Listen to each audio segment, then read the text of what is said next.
Gravando, presidente. Bom dia a todos e a todas. Meu nome é Marco Teixeira.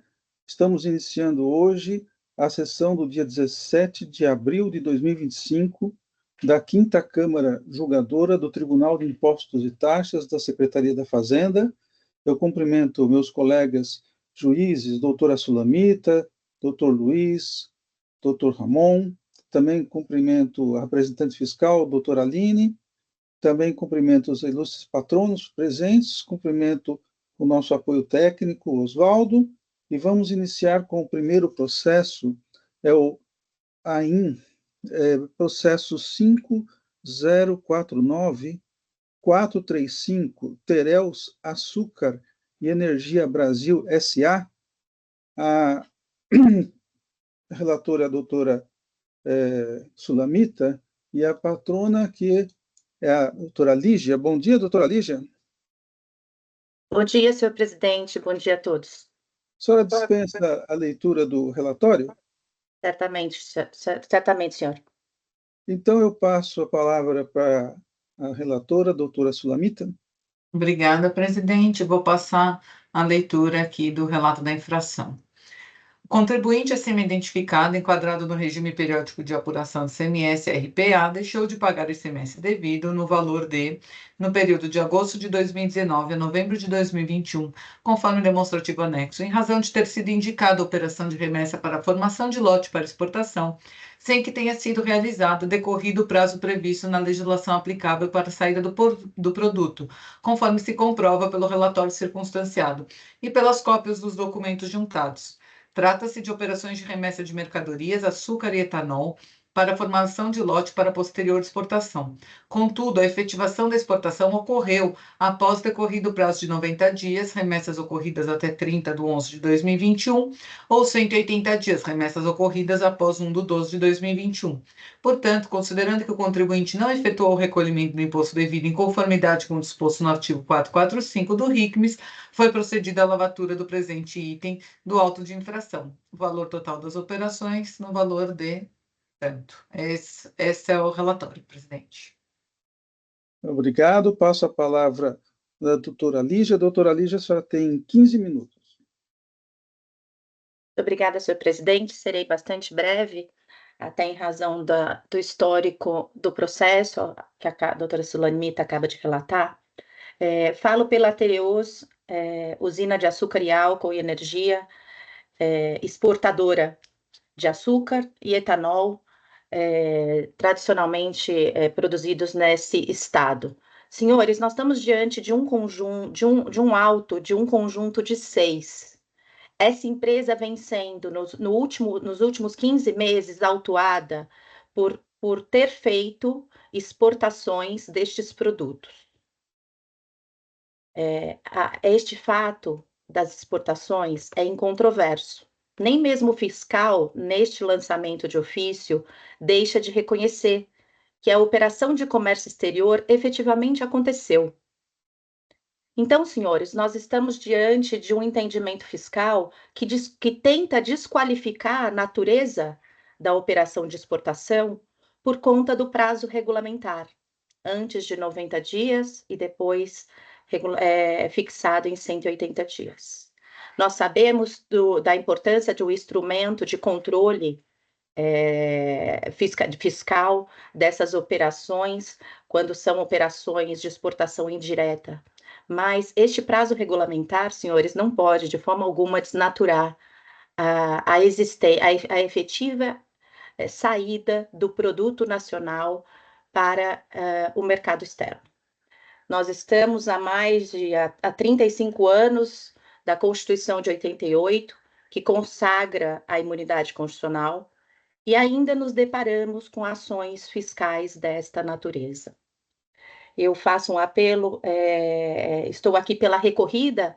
Em primeira instância, nós tivemos o acatamento da nossa defesa e o cancelamento da infração, com reconhecimento dos fatos que eu estou aqui relatando, e venho pedir para que essa decisão seja mantida, não só por esse caso, senhores, mas principalmente por essa ação fiscal que se multiplica indevidamente num tema que não deveria haver mais contencioso. Nós estamos também às vésperas do início da transição do novo sistema da tributação dos consumos, onde se fala em simplificação, onde se prega a redução do litígio. Senhores, este tema, se for à justiça, só vai gerar sucumbência à fazenda pública estadual.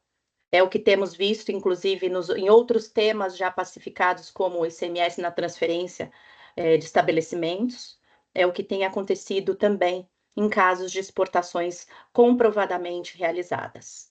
É este o meu pedido. O auto de infração não tem, ou como a doutora Sulamita colocou, tem esta única acusação fiscal, acusação que foi rebatida, comprovada com o fato incontroverso da integralidade das exportações efetivadas. É esse meu pedido, senhores, e fico à disposição para qualquer esclarecimento de fato. Obrigada, presidente. É só uma questão, doutora. A senhora tem procuração nos autos? Não, desculpa. Certamente. É que tem algum probleminha aqui só. Eu posso acessar aqui e tentar ver que página que está, presidente. Não sei de cabeça, mas eu acompanho esse caso desde a fiscalização. É que aqui tem um probleminha aqui, que é o sistema. Então, se a senhora puder aqui, para facilitar, me passar no chat a sua OAB, e depois claro. Passo agora mesmo. Depois a senhora só falar eu só vejo depois a folha. Só conversar com o Hélio, o que aconteceu aqui no sistema, mas eu vou registrar, tá? E depois porque se o senhor está com problema no sistema, se eu entrar, talvez eu também não consiga ver. Presidente. Sim. Folhas 2.571. Uhum. Já vou colocar aqui, ó. A minha OAB já está no chat. Tá. É que, não sei, aqui tá recurso de ofício, né? É recurso de ofício, então, exatamente. É que, naturalmente, aqui não aparece... Eu vou colocar aqui o seu OAB só para registrar quem fez, né? Quem fez a sustentação. É que eu falo pela recorrida, exatamente. Então, eu acho que o sistema, nesse aspecto, não... Mas eu coloco aqui, depois eu falo com o Hélio, né? Porque é o único campo que só para registrar quem fez a sustentação oral, certo? E aqui, enquanto eu coloco, eu vou passar já a palavra para a doutora Sulamita, que poderá fazer, então, a leitura do voto. Obrigada, presidente. O voto também já está disponível, já registrei. E vou passar a leitura, também parabenizando a douta patrona pela sustentação oral, pela objetividade. O recurso de ofício preenche as condições legais de admissibilidade, por isso dele conheço. Conforme relatado a Lures, a autuação decorre da acusação de falta de pagamento do imposto decorrente da emissão de notas fiscais sem destaque do ICMS, relativa a remessas de mercadorias, açúcar e etanol para a formação de lote para posterior exportação, após decorrido o prazo de 90 dias, remessas ocorridas até 30 de 11 de 2021, ou 180 dias, remessas ocorridas após 1 de 12 de 2021. Constata-se, portanto, que a controvérsia não diz respeito à comprovação da exportação, fato incontroverso nos autos, mas sim ao prazo para sua realização, conforme previsto no artigo 445 do RICMES e na cláusula 3ª do Convênio ICMS 83 de 2006, abaixo transcritos. Inicialmente, convém destacar que a decisão de primeiro grau reconheceu a procedência da defesa quanto às notas fiscais lançadas em duplicidade e às 41 notas destinadas à filial do CNPJ tal, referentes à remessa com fins específicos de exportação. Por isso, conforme indicado as folhas 2.681 a 2.682 e reconhecido pela própria representação fiscal, tais operações devem ser excluídas da autuação. No que se refere às notas fiscais remanescentes, a recorrente sustenta, em síntese, que é devida a cobrança do ICMS, uma vez que o contribuinte autuado não comprovou a efetivação das exportações dentro do prazo legal de 90 dias ou 180 dias. Ademais, verifica-se do relatório circunstanciado, as folhas 6 a 9, que a fiscalização compreende que a desoneração do ICMS nas exportações se trata de um benefício fiscal, cuja condição é o cumprimento da exportação em 90 dias ou 180 dias. Todavia, não assiste razão à recorrente. Explico. A Constituição Federal, especificamente em seu artigo 155, parágrafo 2, inciso 10, prevê a imunidade para operações que destinem mercadorias ao exterior. Saliente-se que, no referido dispositivo, a Carta Magna não institui qualquer prazo para exportação. Como é disso, a imunidade tributária é uma garantia constitucional dada aos contribuintes. Ao contrário da isenção, a imunidade não é um favor fiscal que exige o cumprimento de requisitos pré-estabelecidos pela legislação infraconstitucional, mas sim uma limitação imposta ao poder de tributar. De acordo com o professor Roque Antônio Carrasa, imunidade, no contexto constitucional, é vedação absoluta à tributação. Portanto, a imunidade tributária não pode ser considerada um benefício fiscal, pois não se trata de uma faculdade do Estado que poderia optar por concedê-la ou não. Na verdade, trata-se de uma proibição constitucional imposta ao legislador infraconstitucional que impede a tributação sobre determinadas operações, como as exportações. A imunidade, ao retirar o fato gerador do campo de incidência do ICMS, configura-se como uma vedação constitucional à tributação e não como uma vantagem ou benefício concedido pelo legislador, que dependeria do cumprimento de requisitos específicos, como é o caso da isenção. De acordo com a ministra Regina Helena Costa, a imunidade é, assim, inconfundível com a isenção, exoneração tributária fixada em nível infraconstitucional. Tem-se, portanto, que a imunidade nas exportações previstas no artigo 155, parágrafo 2, inciso 10, alínea A da Constituição, não deve, em nenhuma hipótese, ser confundida com um benefício, pois a imunidade é uma norma de definição negativa da competência tributária. Assim, a imunidade não é algo que pode ser suspenso pela autoridade fiscal, como se esta pudesse dispor sobre matéria constitucional. Nesse ponto, é imprescindível destacar que esse já é um entendimento consolidado pela jurisprudência. Como exemplo, vejamos que o acordo abaixamentado do Tribunal de Justiça do Estado de São Paulo define que a imunidade constitucional do ICMS sobre exportações, previstas no artigo 155 da Constituição, prevalece sobre a restrição imposta pela legislação estadual quanto ao prazo de 90 dias para armazenamento da mercadoria. Assim, mesmo que a mercadoria permaneça em recinto alfandegado por período superior ao estipulado no RICMES, não há incidência do imposto, pois tal armazenamento integra o processo de exportação, assim como as remessas para a formação de lote de exportação, o qual é imune à tributação, independentemente de prazos infraconstitucionais. E é que eu destaquei o julgamento do Tribunal de Justiça. Não obstante a exportação tenha sido efetivada em prazo superior a 180 dias para 4,6% das notas fiscais objetos da autuação, tal infração somente ensejaria multa por descumprimento de dever instrumental, pois não é possível conceber a exigência do imposto quando da comprovação da operação que é desonerada. Nesse sentido, vejamos que o Tribunal de Justiça já afirmou esse entendimento até mesmo em hipótese de isenção, corroborando a compreensão de que o tributo não pode nunca ser exigível se comprovada a exportação. Assim, a exigência do tributo nessa hipótese ofende aos princípios da moralidade administrativa e razoabilidade. E aqui outro julgado. Do presente cenário, extrai-se que a efetiva exportação das mercadorias é fato incontroverso, conforme demonstrado por meio da averbação de embarque das mercadorias e por meio das duas constantes nas folhas 11 a 17, que relacionam as notas fiscais de remessa para a formação de lote de exportação e a respectiva nota fiscal de exportação, nos termos do artigo 92 da INRFB 1702 de 2017 e artigo 445 do RICMES. Ademais, a autuada demonstrou que, no todo, 95,2% de todas as notas fiscais tiveram exportações realizadas dentro de 180 dias no total. Assim, é notadamente perceptível que a acusação fiscal se baseia unicamente no fato de que parte das exportações ocorreram após o prazo regulamentar. No entanto, é incontroverso que todas as mercadorias foram efetivamente exportadas, conforme comprovado pelas duas. Nesse interim, a imunidade do ICMS, prevista no artigo 155 da Constituição Federal, impede a incidência do imposto sobre operações de exportação, independentemente de prazos fixados em legislação infraconstitucionais. Como exposto, a imunidade tributária é uma limitação constitucional ao poder de tributar, afastando a própria configuração da obrigação tributária. Além disso, a Lei Complementar 8796, em seu artigo 3º, inciso 2, também confirma a não incidência do ICMS sobre operações destinadas ao exterior, inclusive quando realizadas por meio de armazéns alfandegados ou tradings. Vejamos. No mais, não há qualquer indício de fraude ou desvio de finalidade, tampouco a alegação de que as mercadorias não foram exportadas. Assim, pretender a cobrança do ICMS com base apenas no descumprimento de prazos infraconstitucionais mesmo após a efetiva comprovação de exportação, configura interpretação contrária à Constituição, que visa justamente impedir a tributação nas exportações. A Câmara Superior de Segregitude, em situações análogas, também já assentou esse entendimento. E aqui eu trouxe uma ementa de um julgado da Câmara Superior.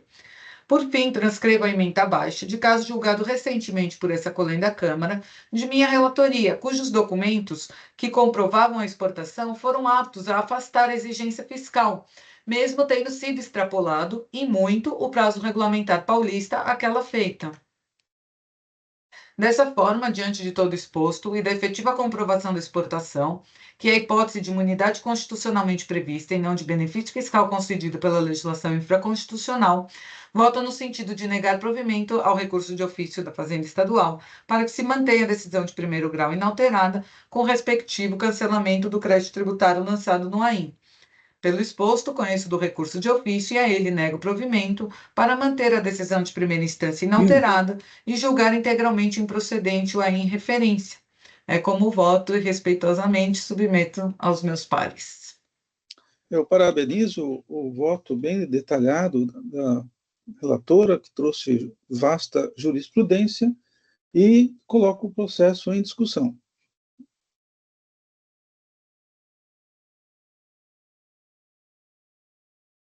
Presidente, eu vou parabenizar a doutora Sulamita pelo voto, eu vou acompanhá-lo. Uhum.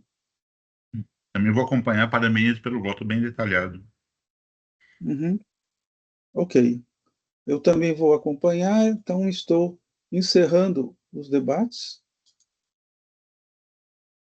Verificação de quórum.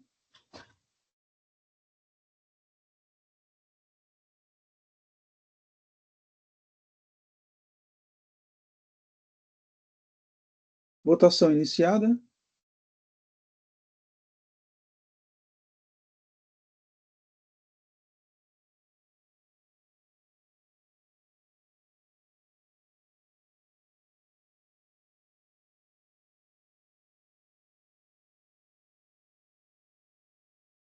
Votação encerrada. Então, no processo 5049-435, Tereus Açúcar e Energia Brasil S.A., o recurso de ofício foi conhecido e negado provimento nos termos do voto da doutora Sulamita, votação unânime. Doutora Lígia, agradeço a sua presença. Se quiser permanecer na sessão, fique à vontade, e se quiser se retirar, também fique à vontade. Muito obrigada pela atenção de todos. Obrigada, presidente. Um bom trabalho. Uhum. Ok. Com isso, passamos ao próximo processo, o 5038-926, Votorantim Cimentos S.A. O patrono é o senhor Sérgio e o relator é o doutor Luiz. Doutor Sérgio, bom dia. Bom dia a todos, tudo bom? Tudo bom. O senhor dispensa a leitura do relatório? Sim. Então, eu passo a palavra do doutor Luiz para ler a acusação. Obrigado, presidente. O auto é composto de 3 acusações. A primeira, deixou de pagar ICMS no montante de 1.300.000 no período de janeiro a dezembro de 22, por emissão de notas fiscais no modelo 55 relacionado ao demonstrativo 1, referente a operações tributadas como não tributadas. Trata-se de operações de saída de argamassa em pó a granel, mercadoria fornecida em prestação de serviço compreendida nas competências tributárias do município e que estão sujeitas ao ICMS. A segunda acusação deixou de pagar o ICMS devido no valor de 44.000 nos períodos de janeiro a setembro e novembro a dezembro de 22, conforme apurado no demonstrativo 2, relativo à diferença de alíquota interna e interestadual devido à entrada de mercadoria oriunda de outro estado destinada a uso e consumo do próprio estabelecimento. E a acusação 3 creditou-se indevidamente ICMS no montante de 156.000 no período de janeiro a dezembro de 22, nas datas e valores especificados no demonstrativo 3, relativo à aquisição de mercadoria para uso e consumo do próprio estabelecimento. Essas são as acusações, presidente. Ok. Eu passo, então, a palavra ao senhor Sérgio. Doutor Sérgio, o senhor tem 15 minutos. Obrigado, doutor presidente. Em nome de quem eu saúdo aos demais aqui presentes, com relação a essa primeira acusação, a Votorantim Cimentos produz dois tipos de argamassa. Aquela argamassa ensacada, que é aquela normal, que é industrializada e vendida em saquinho, e o cliente compra diretamente em saquinho, e tem uma outra argamassa, que ela é finalizada no local da obra, né? E aqui é importante entender que existe aqui um conflito de competência, né? Se a argamassa é finalizada no local da obra, incide ISS, não ICMS. Ao passo que se ela já é finalizada na fábrica e vendida pronta, como é o caso da ensacada, ela incide ICMS, tá? O que ocorreu no caso é que o fisco entende que incide ICMS nas duas situações, tanto na ensacada quanto, e aqui o que foi autuado nesse caso foi a granel, que é justamente inserida no bojo de uma prestação de serviço e finalizada no local da obra, né? Um primeiro ponto importante é que, diferentemente do que diz o fisco, essas duas argamassas são diferentes na sua composição.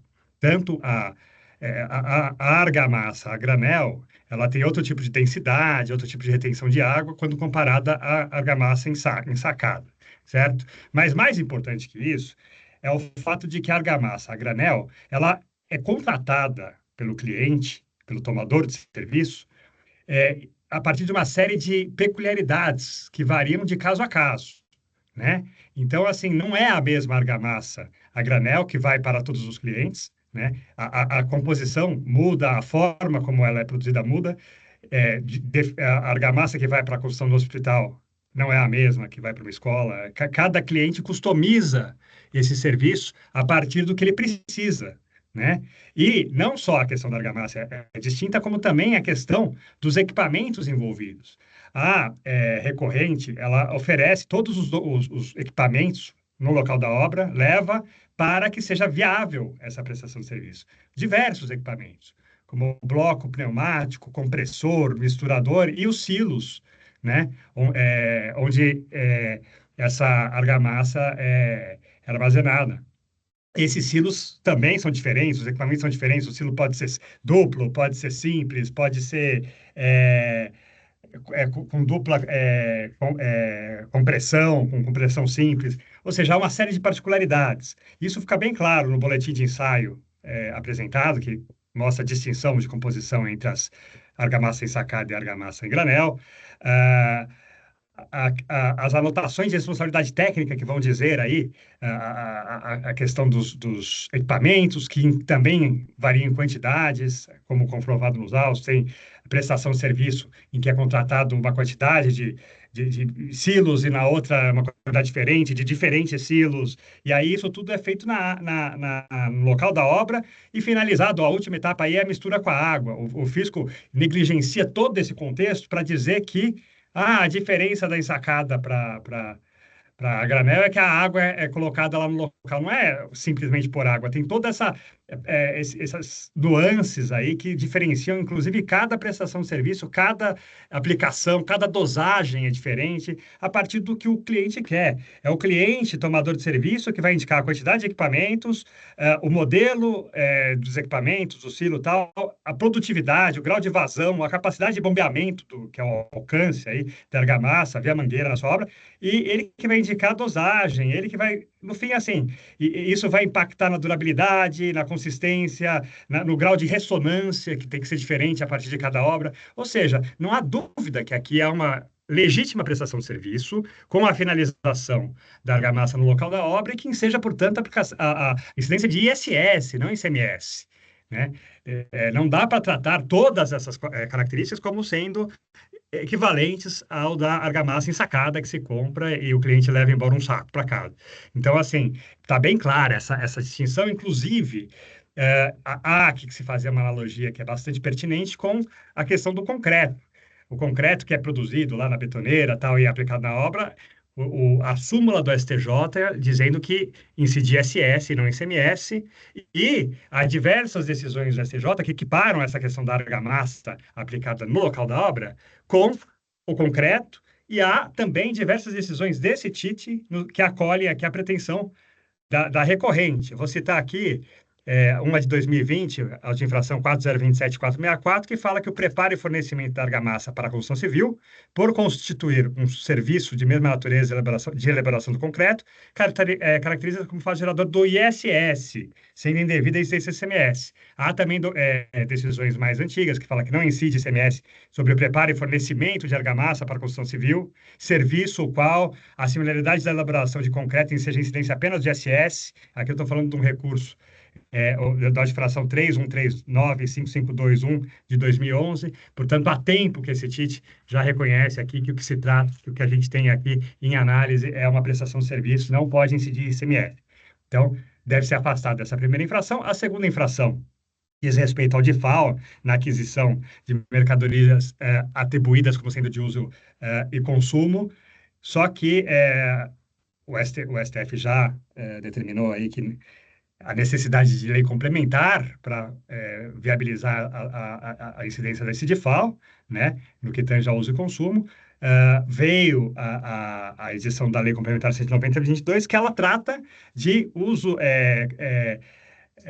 de bens e consumos aí para consumidor final, não contribuinte do imposto, que não é o caso da Votorantim Cimentos, que é contribuinte do imposto. Então, essa lei, no nosso sentido, não se aplica, né, não legitima a incidência de DIFAL nessa operação com a Votorantim Cimentos, e, argumentando tanto, ainda que eu fosse, teria que se respeitar a noventena dessa lei complementar, e esses 90 dias afastam aí parte dos períodos autuados, né? Isso não pode ser negligenciado. Por fim, aquela discussão clássica, né, com relação a diversos dos insumos utilizados aí na produção do cimento, o fisco, para ele não tem conhecimento técnico, para ele tudo é bem de uso e consumo, né? A recorrente, diferentemente, se valeu de provas robustas, né, de cada um desses bens. Eles são amparados por laudo da Escola Politécnica, da USP, e por parecer do Humberto Ávila, bem a bem analisado, e verifica-se que são bens efetivamente essenciais à produção do cimento, certo? Ainda que não se agregue ao produto final. Conceito esse que já caiu por terra, né? Não é necessário a agregação final, não é necessário que ele seja consumido em X tempo ou imediatamente. O fato é que ele é consumido no fomento da atividade industrial da recorrente, na esteira do que estabeleceu a STJ recentemente, aqui uma decisão de 2023, a primeira sessão, em relatoria da Regina Helena Costa, disse que a Lei Complementar 87/96 ampliou as hipóteses de creditamento do ICMS, permitindo compensação concernente à aquisição de produtos intermediários empregados no processo produtivo, ainda que não ocorra o consumo imediato e integral do item, bem como a integração física ao produto. Ela cita o exemplo do açúcar, né? Nesse aspecto relevante, consignar a título de premissa que a essencialidade do item obtido para viabilizar a atividade fim da indústria informa a sistemática da compensação do ICMS. Aqui, nós estamos tratando de bens que são aí bens intermediários, que efetivamente são consumidos no processo produtivo e são essenciais ao produto final. Não é necessário, quando eu pego uma pá industrial que vai fazer aí a segregação do calcário, etc. Que ela que haja pedaços dela no saco de cimento. Não é isso, não é disso que se trata.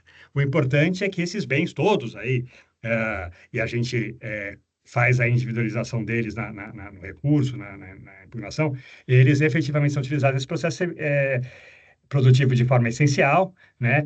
Pega o exemplo da correia transportadora, que vai transportar o calcário, a argila, dentre outras tantas aplicações que ela tem nesse mesmo processo produtivo. Ela tem o desgaste, tem que ser trocada, haver a manutenção constante. Ela não vai ser consumida imediatamente, né? Não vai ser inserida no produto final, né? Mas ela é utilizada para essa produção, ela é necessária ao consumo, ela é essencial e, ainda que o consumo seja gradativo, ela não se trata de um bem de uso e consumo.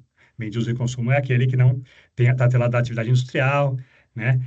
Aqui está bem clara essa caracterização e está em plena consonância com o entendimento mais atual do Superior Tribunal de Justiça, motivo pelo qual também se pleiteia e se propugna pelo afastamento dessa auto de infração, desse item da auto-infração, de modo que se requer o provimento integral do recurso. Eu agradeço muito a atenção de todos.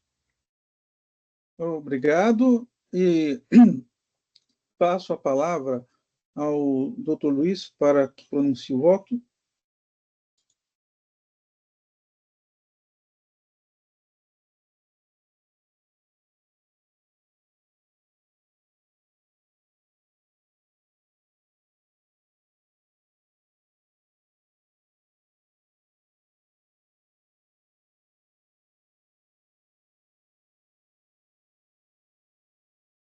Dr. Luiz? Está sem áudio. Desculpa, presidente. Eu perguntei se já está disponível o voto para os doutores. Deixa eu ver aqui. O voto está disponível. Sim, agora. Pedi um pouco de paciência, porque o doutor Sérgio foi muito minucioso na defesa, com mais de 100 laudas aí de alegações, né? E a representação fiscal me volta com mais 50. Então, vai ser um voto um pouco detalhado. Uhum. Vou começar a leitura no parágrafo 9º. A recorrente, em sede preliminar, pleiteia as folhas tais a declaração de nulidade do auto, sob o argumento de que o lançamento não atenderia os preceitos da legislação aplicável, especialmente por não existir provas que pudessem escorar a acusação. Aduz, ainda, que o auto de infração não demonstraria a forma como os valores foram calculados, tampouco os critérios e o embasamento legal para se oferir o valor, ou ainda teria sido apresentado pelo autor do feito à base de cálculo, alíquota, índices de correção monetária e de juros, cuja falta acarretaria o cessamento de defesa. Com relação ao conjunto probatório, traz a recorrente extensa explanação doutrinária, no sentido de que o tal ônus seria da parte de que alega, no caso, o fisco estadual. De plano, rejeita tais alegações, posto que incompatíveis com o próprio recurso ordinário, onde a recorrente apresenta suas razões de inconformismo em 97 laudas, cotejando os fatos e capitulações legais trazidas no auto e relatório circunstanciado, com o direito buscado na tese de defesa, o que, por si só, já demonstra total compreensão da matéria tributada. Nesse sentido, há de se notar que a base legal se encontra devidamente explicitada no auto, folhas tais, com identificação precisa do dispositivo legal infringido e a pena aplicada. Da mesma forma, não condiz com a verdade contida nos autos a alegação de que não há demonstração precisa da base de cálculo, alíquotas, data de vencimento ou termos iniciais de juros e multa, uma vez que o demonstrativo de débito fiscal detalha, de forma minuciosa, toda a composição do lançamento de ofício. Da mesma sorte, a mesma sorte ocorre em relação às provas, cabendo transcrever a própria fala da recorrente às folhas tais.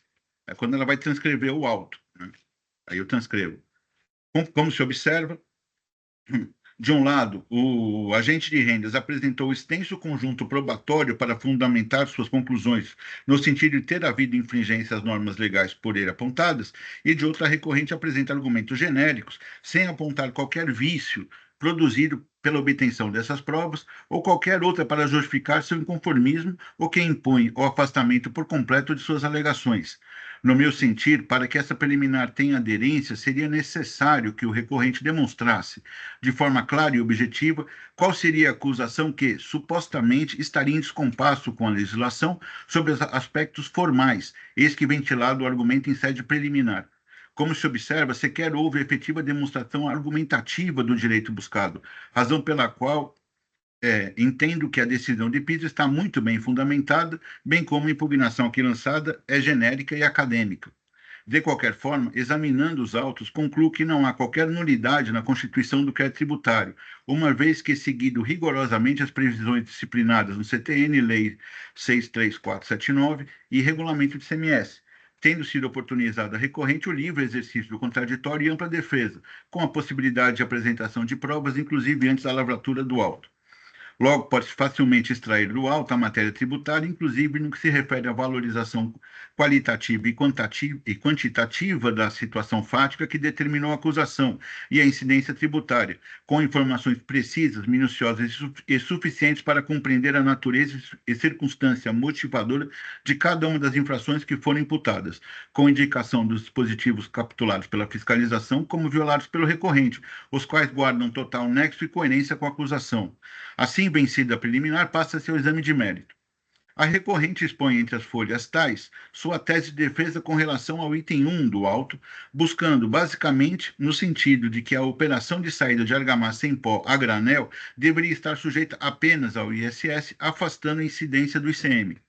A controvérsia trazida nos autos diz respeito em determinar se a argamassa em pó a granel se define como produto acabado, aderindo ao conceito de mercadoria, ou se a saída do estabelecimento do remetente com destino ao comprador poderia ser equiparada à definição de prestação de serviço, vez que o fornecimento dependeria de equipamentos disponibilizados no canteiro de obra, tais como silos de armazenagem, compressores e misturadores, cuja formulação seria, segundo tese da defesa, específica para cada um de seus clientes. Em sendo essa hipótese, haveria a prestação de serviço no local da obra, cuja tributação estaria prevista no item 702 da Lei Complementar 116 de 2003, que estabelece. Aí eu transcrevo. Em síntese, a recorrente defende que o fornecimento de argamassa em pó a granel aos seus clientes, por ser acompanhado da disponibilização de equipamentos, especificamente bombas, silos de armazenagem e misturadores, configura uma prestação de serviço personalíssima, sujeita ao ICMS, posto que a formulação seria específica e individual para cada obra, e não ao ICMS como imputado pelo agente de rendas. Sustenta ainda que a recorrente que a última etapa do processamento ocorre fora do estabelecimento industrial, adição de água, o que reforçaria o conceito de prestação de serviço previsto no item 7,02. Eis o cerne da questão. Sem embargos, entendo que a Fazenda Estadual está com a razão. De plano, há de ser pesado que o texto da lei complementar, reproduzido acima, é bastante claro no sentido de que os serviços ali relacionados estão sob a incidência do imposto de serviço, exceto as remessas de mercadorias produzidas fora do local da prestação de serviço, as quais ficam sujeitas ao ICMS. A diferenciação que se pretende estabelecer a recorrente entre a argamassa ensacada, que é, inclusive, disponibilizada em lojas de materiais de construção, industrializada e embalada, e a argamassa em pó a granel, transportada por caminhões graneleiros, não encontra guarida na legislação invocada, mesmo que haja o fornecimento de silos no local a título de comodato. Isso porque o mero acréscimo de água não transforma o produto vendido em algo fabricado no canteiro de obras. Até porque, se assim o fosse, a própria argamassa ensacada também não se enquadraria no conceito de mercadoria. O fato é fato incontroverso que a argamassa em pó a granel produzida no Parque Fabril da recorrente, sendo que, no meu sentir, para ser considerada como fabricada no canteiro de obras, ou seja, no local da suposta prestação de serviço, as matérias-primas essenciais da sua composição, cimento, areia, cal e aditivos, deveriam ser misturados no local da obra, o que não se verifica, posto que é dada a saída do produto do estabelecimento industrial já elaborado e transportado por caminhões graneleiros. A própria descrição dos produtos apresentados pela recorrente me convence que não há distinção entre a argamassa ensacada e a em pó a granel, cabendo destaque o quanto por ela dito as folhas tais. Aí ela vai falar do primeiro produto, que é a argamassa ensacada, que basta adicionar água, e a argamassa mix a granel, que possui a mesma tecnologia da argamassa ensacada, mas oferece um sistema específico de fornecimento de dosagem de água. Ou seja, os dois produtos são elaborados com a mesma tecnologia e formulação, somente se diferenciando pela forma de entrega. É verdade que a formulação a granel pode ser ajustada segundo a necessidade dos seus compradores.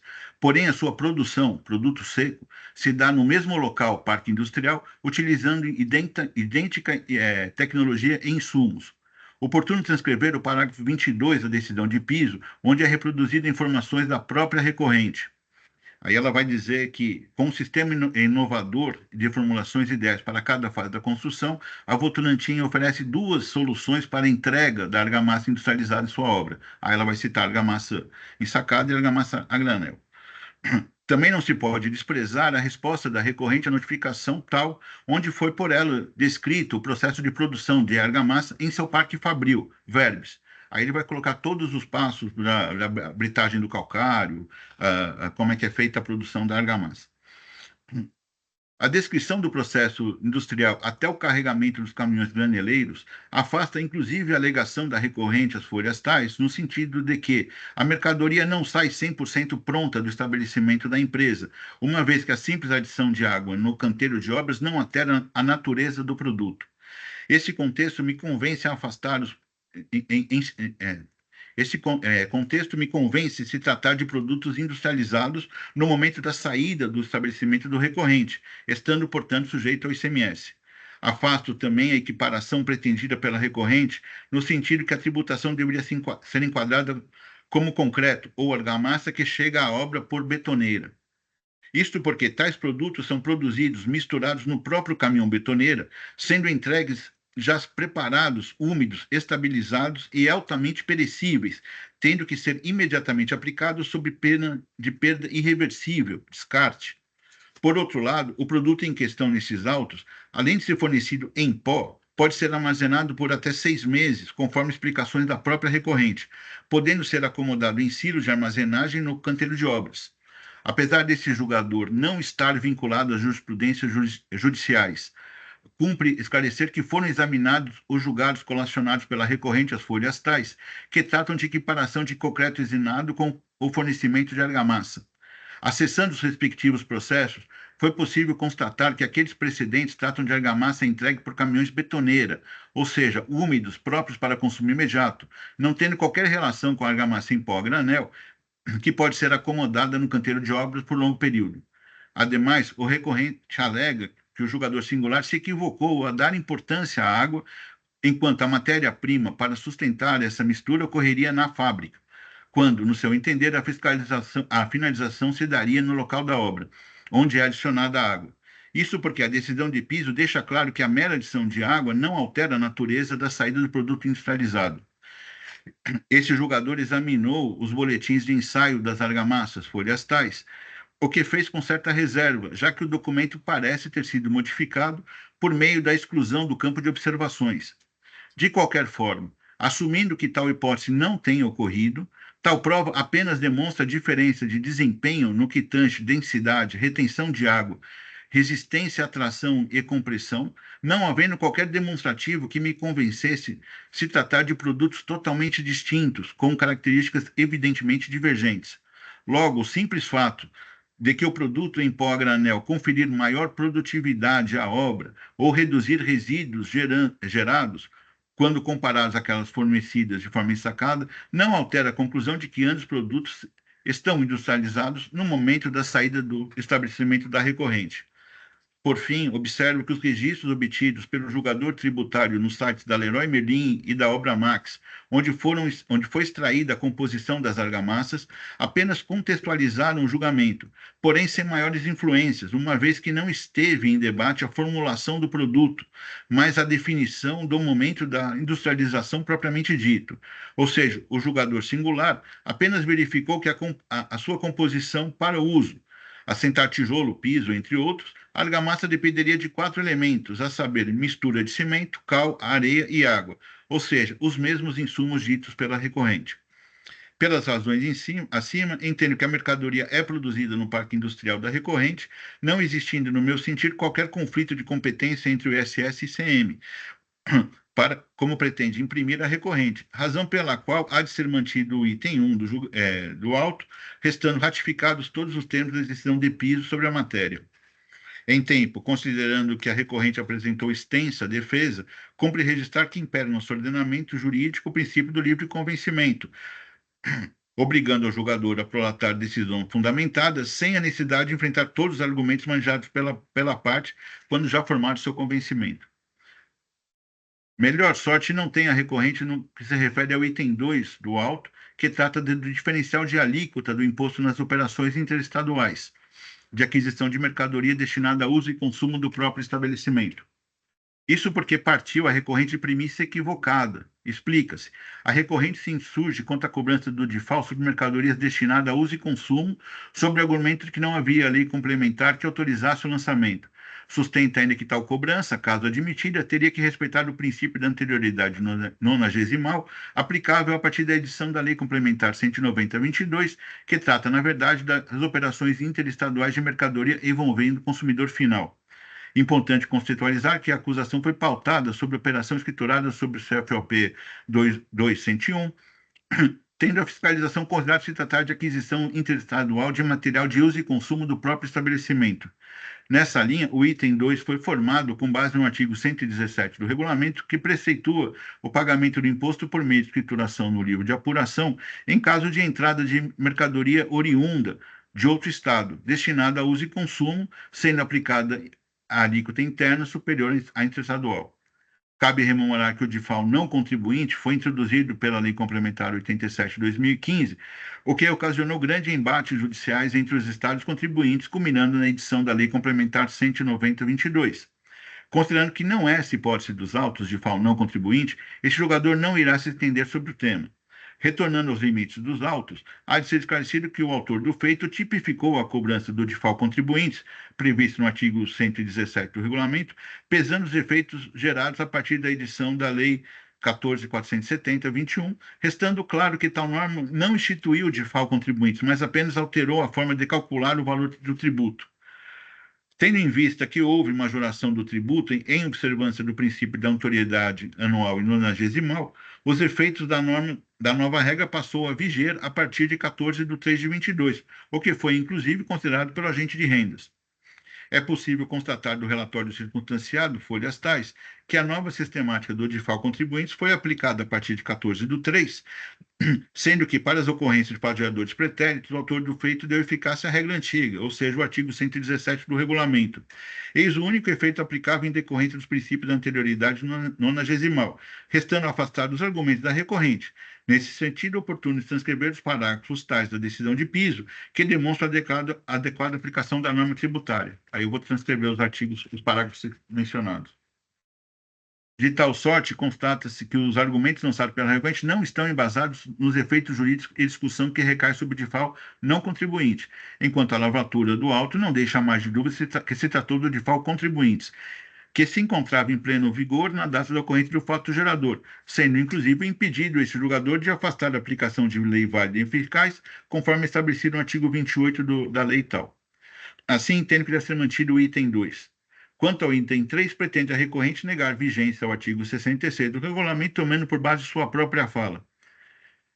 Aí a recorrente vai mencionar que o direito ao crédito CMS segue a lógica de ampla essencialidade e relevância da mercadoria no processo produtivo. Para a recorrente, basta que o material tenha contato físico com a mercadoria produzida, ou seja, imprescindível necessária à industrialização, que já haveria legitimidade do creditamento. Se equivoca a recorrente por trazer conceitos de outros tributos ao cercado do ICMS. Isso porque, segundo a legislação do imposto de renda, há a definição de despesa necessária à manutenção da fonte produtora para oferir a possibilidade de dedução do lucro.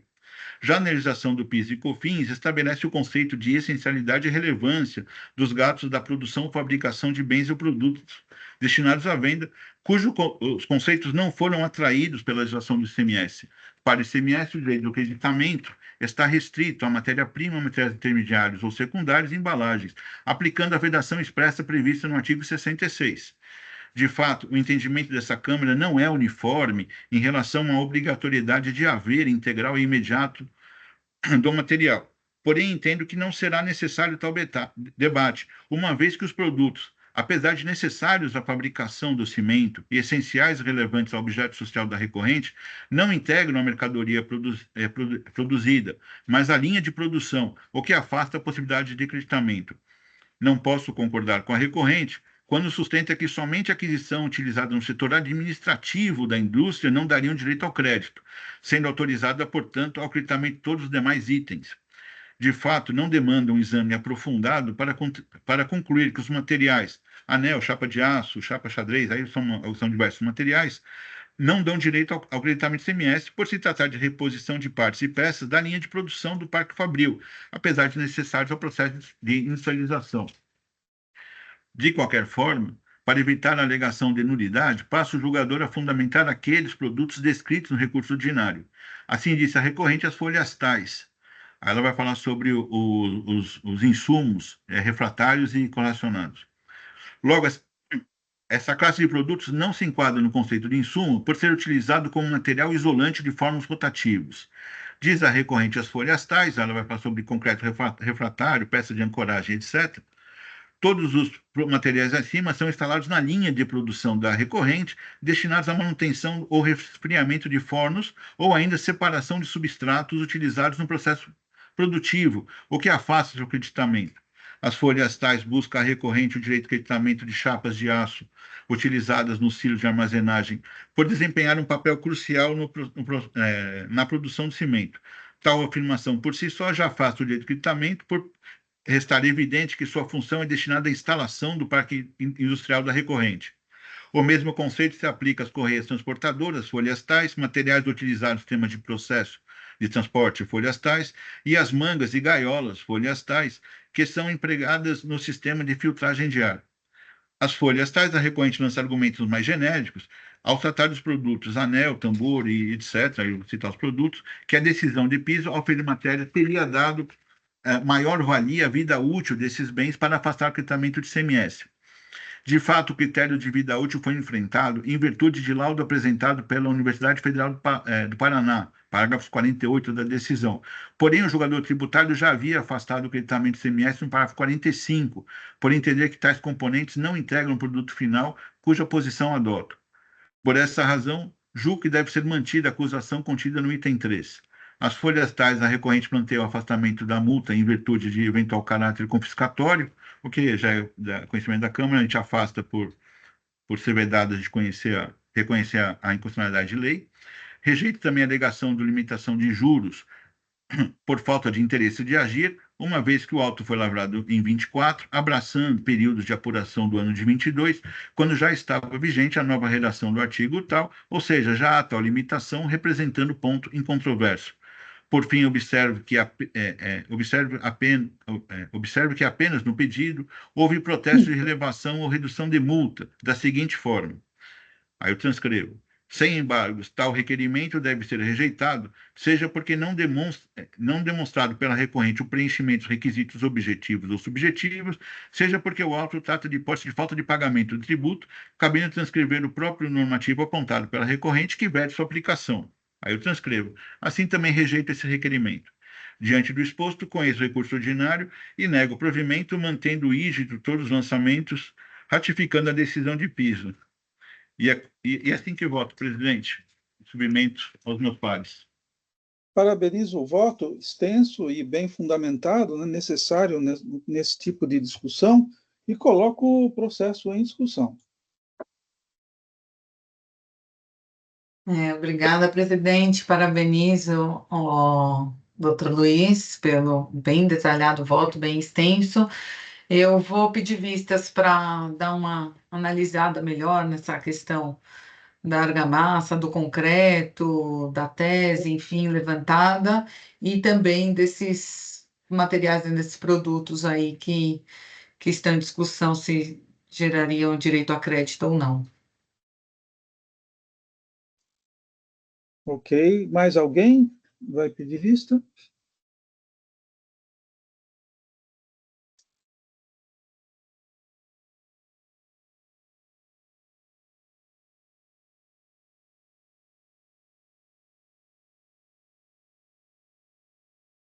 Bom, então não havendo mais... O doutor Ramon, você falou alguma coisa? Eu não estou escutando. Não, presidente, eu só tinha um comentário a fazer sobre o voto, mas deixo para o retorno do processo. Tá bom, ok. Então, no processo 5038926, Votorantim Cimentos S.A., o processo saiu em vistas e vai retornar proximamente. Então, eu agradeço aí a presença do ilustre patrono e se quiser permanecer na sessão, fique à vontade. Se quiser se retirar, fica à vontade e em breve será recolocado em pauta novamente. Então, peço para que acompanhe pela internet a divulgação da pauta. Eu agradeço a atenção de todos e desejo um bom dia. Ok. Até a próxima. Uhum. Então, vamos aqui passar para o próximo processo com pedido de sustentação oral. Vamos ver aqui.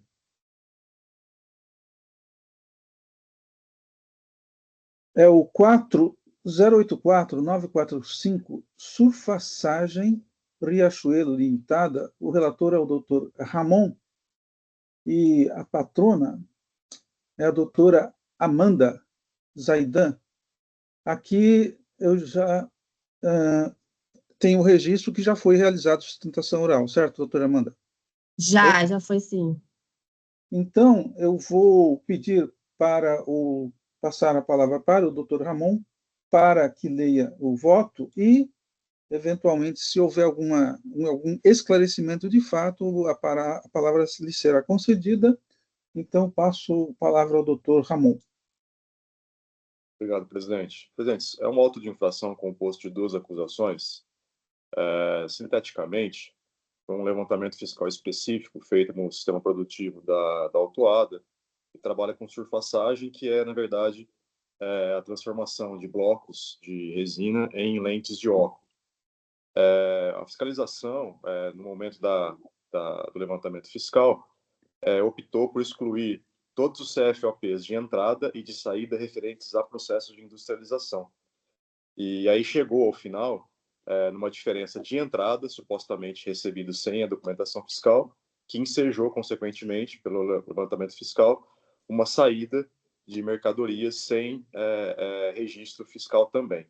Essas são as duas acusações, a 2 de recebimento de mercadorias e a 1 de falta de pagamento do ICMS em decorrência dessas mercadorias supostamente não registradas. Faço a leitura do voto, então, presidente, no item 11 do meu voto. Preliminarmente, o contribuinte alega nulidade de decisão recorrida, pois teria se pautado em diligências que não teriam apurado a realidade dos fatos e por ter ignorado as provas trazidas aos autos pela recorrente. Após detida a análise da decisão recorrida, não deslumbra a alegada nulidade, pois a decisão recorrida limitou-se aos elementos constantes do AIM e julgou pela correção do procedimento de levantamento fiscal elaborado, o qual, de acordo com a decisão recorrida, fundamentou-se na escrita do contribuinte e informações prestadas no decorrer do procedimento fiscal. A alegada nulidade já foi objeto de deliberação da Egrégia 11ª Câmara, que não reconheceu o argumento. Por conseguinte, pelas mesmas razões, não reconhece nulidade de decisão recorrida. Continua o contribuinte alegando nulidade do lançamento estampado no item 2, ao passo que os fatos narrados e a capitulação da infração, artigo 85, inciso 3c, não seriam aptos a autorizar a cobrança do ICMS na entrada de mercadorias desacompanhadas de documentação fiscal alegada pelo fisco. Assiste razão ao contribuinte neste ponto, pois a descrição fática de recebimento de mercadorias sem documentação fiscal, aliada à capitulação da infração no artigo 85, 3c, sem indicação de qualquer dispositivo ou descrição de responsabilidade do recebidor, não permite a cobrança do ICMS na entrada das mercadorias do estabelecimento fiscalizado. Todavia, indo ao DDF de folhas 4, verifico que não está sendo cobrado ICMS, mas 30%, coluna 10, sobre o valor básico atualizado, coluna 9, a qual tem origem na coluna 6, valor básico, condizente com o valor das operações lançado no relato infracional. Por conseguinte, compreendo que o contribuinte se equivoca ao afirmar que está sendo cobrado ICMS na entrada de mercadorias apuradas por levantamento fiscal, pois a acusação se coaduna com o DDF de folhas 4 e é exatamente o previsto no artigo 85, inciso 3c da Lei 6.384. Portanto, entendo que não assiste razão ao contribuinte neste ponto. No mérito, o recorrente ataca o procedimento de levantamento fiscal efetuado pelo auditor, apontando uma série de inconsistências que tornariam o AIM nulo e as diferenças apontadas indevidas. Antes de adentrar ao mérito, importa esclarecer que o objeto social do autuado é a surfaçagem, processo pelo qual um bloco oftálmico é transformado em uma lente com a curvatura necessária para a dioptria prescrita. Conforme pesquisa na internet, foi possível obter as seguintes etapas para o processo industrial: conferência dos blocos, cálculo, adesivagem, blocagem, corte, surfaçagem, que na verdade é o lixamento da lente com as lixas de diferentes gramaturas, para alcançar a espessura e curvatura desejados, o polimento, a desblocagem e a conferência final. Eu trago aqui a fonte. Todo o processo de surfaçagem é melhor ilustrado no seguinte vídeo da plataforma do YouTube. Deixo aqui o link sem o link da internet, para não prejudicar nossa gravação do voto. Este processo tem como matéria-prima um bloco de resina e como produto uma lente oftálmica, na proporção de um bloco de resina para uma lente. A fiscalização acusa o recorrente de ter dado entrada de matéria-prima sem a respectiva documentação fiscal, cujas diferenças foram apuradas através de levantamento fiscal específico. Por sua vez, o levantamento fiscal específico tem por objetivo apurar diferenças quantitativas que podem ocorrer na movimentação física de mercadorias, entrada, estoque e venda, e quando o contribuinte está obrigado a fazer este controle. Consistente em um procedimento de fiscalização, no qual se verifica se estoque inicial acrescido das entradas diminuído das saídas de um determinado período e sobre determinada mercadoria é igual ao estoque final existente no estabelecimento da contribuinte. É, portanto, íncito ao conceito de levantamento fiscal específico que as mercadorias não sofram qualquer tipo de industrialização. É também imprescindível que haja perfeita identificação dos itens levantados, sem o que a conclusão estará prejudicada. A ausência dessas características constitui um entrave significativo para a execução deste trabalho, visto que, apesar dos contribuintes estarem obrigados a discriminar com precisão as mercadorias entradas e saídas, nos respectivos documentos fiscais, há grande incidência de imprecisões nas especificações, entre elas, documentos com discriminações incorretas ou resumidas. Essa modalidade de levantamento é aplicável principalmente a estabelecimentos comerciais atacadistas ou varejistas, desde que as mercadorias entradas não sofram modificação, ou seja, variações de gênero, espécie ou tipo, e desde que o estabelecimento fiscalizado esteja obrigado à emissão de documentos fiscais com registro especificado de todas as saídas de mercadorias. Indo ao caso presente, verifica que o contribuinte possui os seguintes quinais: o principal é de fabricação de artigos óticos, os secundários, serviços de laboratório, comércio atacadista de outros produtos e artigos de uso pessoal e comércio varejista de artigos óticos. O contribuinte informa em laudo de folha 52524, 52636 e em sua peça recursal que exerce primordialmente atividade de industrialização de lentes óticas e, em menor escala, a remessa para a industrialização dessas lentes, além de revenda de blocos de resina. Todavia, não há dúvida de que o recorrente é contribuinte que industrializa lentes, transformando blocos de resina em lentes para óticas, nos termos do artigo 4º do Decreto 2637 de 98, que regulamenta a cobrança do IPI, cuja definição é aproveitada pela legislação de CMS. Conforme apontado, as empresas industriais possuem uma contingência para a utilização da técnica de fiscalização do levantamento específico, e, como dito, é direcionada principalmente a estabelecimentos comerciais, atacadistas e varejistas. A razão desta contingência é o fato de que as mercadorias entradas no estabelecimento sofrem transformação com consequente alteração na descrição. Comumente também não guardam a proporção de uma matéria-prima para um produto, que na prática não torna impossível, mas torna extremamente dificultosa a aplicação do procedimento de levantamento específico. Diante desta contingência, o auditor autuante notificou o contribuinte para que apresentasse relação de 100 itens exclusivos de comercialização para testes com relação aos estoques de mercadorias no período, visando evitar as distorções apontadas. Após a resposta do contribuinte, o auditor informa que excluiu dos arquivos todas as notas fiscais de qualquer CFOP inerente à industrialização, ficando restrito apenas a itens que não sofreram processo produtivo, conforme consta no demonstrativo 2, base de CFOPs específicos. Ocorre que, como apontado, o contribuinte é essencialmente industrial, a despeito de adquirir mercadorias inicialmente com a finalidade de comercialização, mas que, a depender de sua demanda, submete essas mercadorias à industrialização. De plano, fica claro que a auditoria padece de importante inconsistência neste ponto, pois ao excluir dos cálculos qualquer entrada ou saída de CFOPs referentes à industrialização, o auditor ignora o objeto negocial principal do contribuinte e obrigatoriamente chegará a valores distorcidos de estoque final. Assim, assiste razão recorrente ao afirmar que o CFOP indicado na nota fiscal de aquisição não tem o condão de definir se o produto será comercializado ou não. Neste caso, considerando que a matéria-prima blocos está na proporção de 1 para 1 com as lentes fabricadas, entendo que era possível o levantamento fiscal específico, mas desde que fossem consideradas todas as operações, inclusive a de industrialização, que não ocorreu. O contribuinte demonstra, através de controles internos, que diversas entradas foram registradas em operações cujos CFOPs se referem à industrialização, sendo que as respectivas lentes foram submetidas a processo de industrialização, mas ainda assim, as saídas foram registradas com CFOP não relacionados à produção própria. Todo o procedimento capaz de gerar inconsistência apontada pela recorrente é demonstrado no seu recurso ordinário, as folhas 52367 e 52371, com prints das telas internas de referência e notas fiscais de entrada e saída com seus respectivos CFOPs. Porém, essa não é a única inconsistência apontada pelo recorrente. Há a alegação de outro equívoco referente à unidade de medida utilizada nas entradas, que utiliza a unidade peça, em relação à unidade de medida de saída, que utiliza pares. É público e notório que a comercialização de lentes, salvo exceções, é feita em pares, na montagem dos óculos, sendo uma lente para cada olho. Indo aos relatórios fiscais, notadamente nos relatórios específicos de folha 08 a 810, verifico que o auditor considerou essa divergência de unidade de medida, ao passo que na coluna referente às unidades consta a informação tanto a peça como a pares.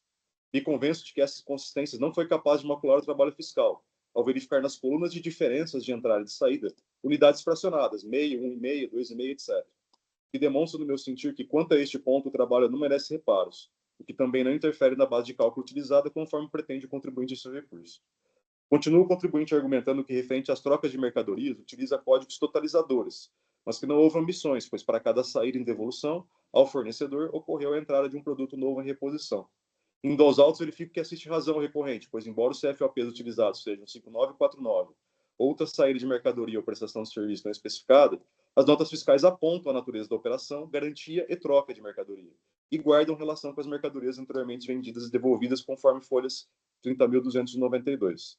Assiste razão ao contribuinte também neste ponto, pois a operação registrada na nota fiscal 620.901, documento 17, envolvendo o produto descrito como líquido ativador. Desculpa, eu pulei um parágrafo. Há mais um ponto de inconsistência apontado pelo recorrente em sua peça recursal, e que merece análise. Alega que o auditor considerou em seu levantamento insumos de processo produtivo. Assiste razão ao contribuinte também neste ponto, pois a operação registrada na nota fiscal número tal, envolvendo folhas tais, envolvendo o produto descrito líquido ativador OptiFog, folha 52.396 do recurso, consta as folhas 929 do demonstrativo 3. Embora em menor quantidade comparativamente ao volume das operações auditadas, no meu sentir, esta inconsistência é apta a demonstrar certo descuido na seleção das operações e mercadorias para levantamento fiscal. Ressalto que, quando instado a se manifestar sobre as alegações do contribuinte, tanto em sede defensiva como recursal, o auditor se apega à informação trazida inicialmente pelo contribuinte, que remetera apenas mercadorias sujeitas exclusivamente à comercialização ao fiscal. O auditor não se manifestou sobre a reapresentação da FT, solicitada pelo julgador de primeira instância, de Osasco, folha 52.295 e 52.300, sobre o laudo de folha 52.524 e 52.636, juntado em diligência formulada pela 4ª Câmara Julgadora, após provocada em diligência pela 11ª Câmara, a fiscalização mais uma vez se apega às informações inicialmente apresentadas pelo contribuinte e não se manifesta sobre os pontos levantados pelo contribuinte.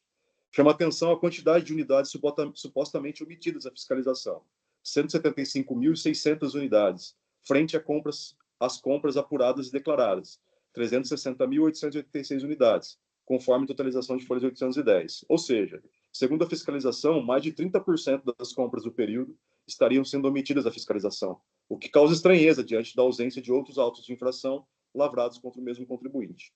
Por todo exposto, diante das provas apresentadas pelo contribuinte, notas fiscais, controles internos, laudo independente, aliados ao seu objeto empresarial principal no ramo industrial, em face do procedimento de levantamento fiscal específico perpetrado pela fiscalização, considero que o procedimento de levantamento fiscal específico resta maculado de importantes inconsistências, capazes de gerar prejuízo à fidedignidade da acusação, motivo pela qual julgo insubsistente a acusação de omissão de entradas no item 2 e, consequentemente, a presunção de falta de pagamento de ICMS no item 1.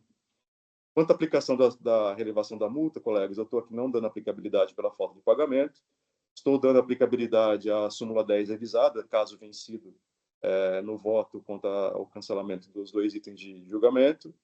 É como eu voto submeto à Câmara, presidente. Peço para poder alterar o voto, por gentileza. Ok, eu parabenizo o voto, um voto extenso, bem minucioso, né? E coloco o processo em discussão. Eu parabenizo o doutor Ramon pelo voto e vou acompanhá-lo.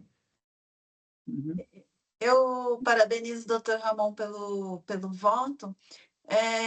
Eu queria só comentar algumas constatações feitas pela representação fiscal. Eu acho que quando o processo foi em diligência ao autor do feito, algumas coisas deixaram de ser analisadas, né, pelo autor do feito, e a representação fiscal acabou fazendo alguns apontamentos. Então, eu acho que o fiscal atuante focou, né, na questão do contribuinte ter proporcionado só entradas e saídas de produtos comercializados e não industrializados, mas quando foram feitos alguns questionamentos, a representação fiscal acabou fazendo apontamentos específicos em relação às notas e documentos trazidos. Eu queria saber se o doutor Ramon chegou a avaliar isso. Sim, doutora Aline. Principalmente uma questão que me chamou a atenção, foi sensível, mas eu acabei considerando não relevante, que é a questão do laudo que foi apresentado extemporaneamente. Mas ele foi apresentado em decorrência de uma diligência da própria Quarta Câmara, né, que solicitou que o contribuinte especificasse melhor as questões que foram levantadas em sede de recurso. E um dos principais argumentos da representação fiscal, aliás, o primeiro argumento da representação fiscal, foi de que o contador ou a contadora responsável pela elaboração do laudo, ela tinha inscrição ou não tinha solicitado ou informado a jurisdição de São Paulo de que estaria fazendo trabalhos em São Paulo e que, segundo as normas da contadoria, seria obrigatório, né? E aí, de alguma forma, desqualificaria o laudo apresentado, né?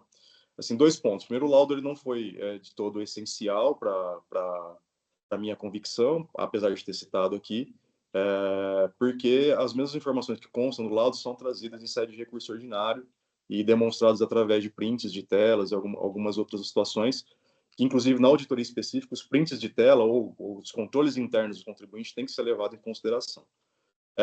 Com relação a essa suposta irregularidade da contadora, eu verifico que é uma norma que, de fato, existe no regulamento da contadoria, só que não tem uma penalidade específica, justamente, inclusive, para poder macular o laudo, né? E aí fiz pesquisas próprias com relação a essa questão e verifico até que a contadora ela é perita judicial no TJ de São Paulo. Então, o que me convence que não haveria nenhum tipo de problema dela ter feito esse laudo e encaminhado aqui, né? Provavelmente porque os sócios proprietários da Surfaçagem Riachuelo são todos do Rio de Janeiro, aparentemente. Então, com relação a essa questão, não. Com relação aos outros pontos, a representação fiscal segue os mesmos argumentos em sede de manifestação fiscal, no sentido de que, se apegando ao fato de que, olha, o contribuinte me mandou só mercadorias sujeitas à comercialização, tudo bem. De fato, você analisando aquela relação, aparecem só lentes, mas, como dito no meu voto, o fato de você dar entrada a produtos para comercialização não vincula a saída para comercialização. E é público e notório que um laboratório de surfaçagem ele trabalha com encomendas específicas, né? Muito mais uma prestação de serviço detalhado. Você manda a receita para o laboratório, né? A gente sabe como é que funciona. Todos estamos aqui de óculos, né? Salve a doutora Amanda. A gente manda a receita para o laboratório pede um tempo para fazer exatamente na medida, no tamanho, no jeito que a gente solicita, né?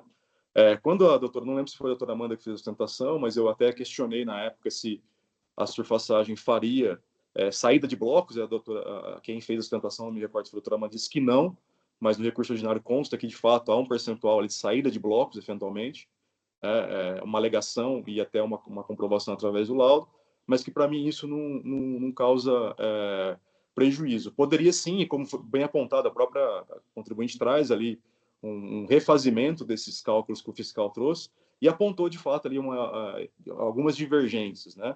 Como é uma empresa submetida a também IPI, ela tem a possibilidade de refazer a escrita fiscal e foi refeito, embora, na minha concepção, um equívoco do julgador de primeira instância ter permitido esse refazimento, porque estaria se colocando na posição de fiscal e permitindo uma conformidade que à época sequer existia, mas esse refazimento ele não foi analisado pela fiscalização, que mais uma vez se apegou ao fato de o contribuinte ter demonstrado ou ter remetido informações sobre exclusivamente mercadorias sujeitas à comercialização.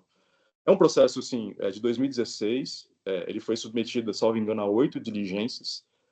Na minha humilde concepção, esse processo já estava apto para julgamento em 2018.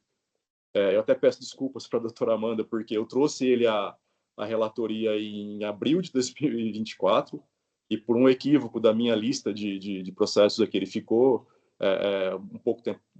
bastante tempo parado, ele ficou mais de um ano parado, assim, não tenho por hábito demorar tanto para fazer o julgamento, mas eu entendo até que as diligências decorrem talvez da falta de compreensão do processo produtivo do contribuinte, né? Que para mim, tanto o fiscal não tomou esse cuidado de buscar saber qual que era o processo, como que era o processo produtivo, assim como os julgadores que me antecederam porque eu também tive a mesma dificuldade, mas peguei vídeos de YouTube, peguei pesquisas na internet, e me utilizei até da IA para poder pesquisar como funcionava esse processo de surfaçagem, porque no primeiro momento eu tinha entendido que o contribuinte estaria fazendo 2 lentes por um bloco, né?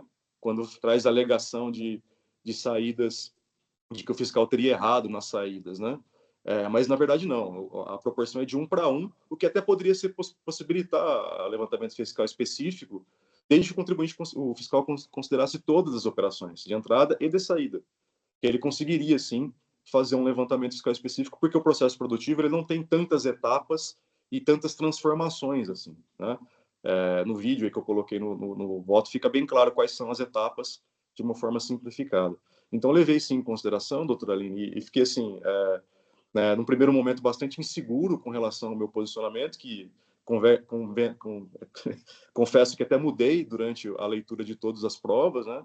Ora por manter a acusação, ora por não manter, mas ao final eu me convenço através das provas e documentos trazidos, e aí a fiscalização não colaborou no sentido de contraditar as provas que foram trazidas pelo contribuinte, nos fornecendo, né, melhores subsídios, enfim. Talvez o fiscal tivesse a aptidão de ter, ou tivesse ido ao local, não sei se foi o caso, para poder esclarecer, mas eu me sinto seguro agora nesse momento para poder cancelar esse auto em decorrência até das premissas do levantamento fiscal específico, que devem ser considerados, deve ser feito exclusivamente ou a indicação, na verdade, né, a boa técnica indica que deve ser feito em empresas comerciais e não em empresas industriais, né? Ele tentou, de alguma forma, evitar essa contingência, mas, na minha concepção, acabou incorrendo no mesmo erro que a própria boa técnica do levantamento fiscal exige. Então, eu considerei, mas, mesmo assim, me convenci de que o auto não merece fidedignidade com relação a esse levantamento fiscal. E aí eu chamo a atenção, alguns traços indiciários, né? Uma empresa de 1978 omitir 30% de entradas de peças só em 2 anos, só 2014, 2015, me parece não teve mais nenhuma fiscalização, não teve nenhuma fraude estruturada, os remetentes da mercadoria não foram fiscalizados, enfim, me parece que são remetentes também fidedignos. Me chamou a atenção esse dado, né? 30% de entrada omitida da fiscalização me parece um pouco ousado. Então, eu me convenci de que, de fato, esse levantamento fiscal tem muitas inconsistências que me fazem cancelá-lo.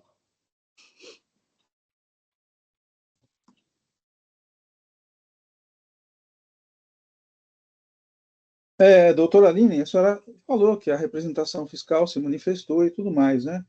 Um ponto que me chamou muito a atenção no voto do doutor Ramon é o item 42, onde ele diz: todo procedimento capaz de gerar a inconsistência apontada pela recorrente é demonstrado no recurso ordinário às folhas tais, né, nesse ponto 42, com prints das telas internas e referências às notas fiscais de entrada e saída com seus respectivos CFOPs. Eu olhei especificamente essas páginas, tá? E eu não vi que foram na resposta, nas contrarrazões da representação fiscal, eu não vi que esses pontos foram especificamente debatidos. Porque, veja bem, me parece aqui que talvez, né, tenha algum erro no procedimento da recorrente, mas me parece que esse erro não seria um erro de obrigação acessória, e não erro que culminasse na falta de pagamento do imposto. Então, esse ponto que eu não vi enfrentado, eu não sei se foi enfrentado em outro momento, mas até eu entendo que o melhor momento seria nas contrarrazões. Então, aqui, essas folhas que estão citadas aí mostram um detalhamento de entra o bloco, aí com qual CFOP que ele entra, e depois faz uma demonstração como é trabalhado o processo interno e como é dada a saída. Aqui, vamos supor que, em algum momento, o CFOP utilizado, a escrituração estivesse incorreta, mas ele demonstrou que o que entrou saiu. Então, e aí, na minha opinião, né, nas contrarrazões, eu não vi essa essa defesa de que realmente houve entrada de mercadoria sem nota fiscal. Eu não vi o enfrentamento dessa questão.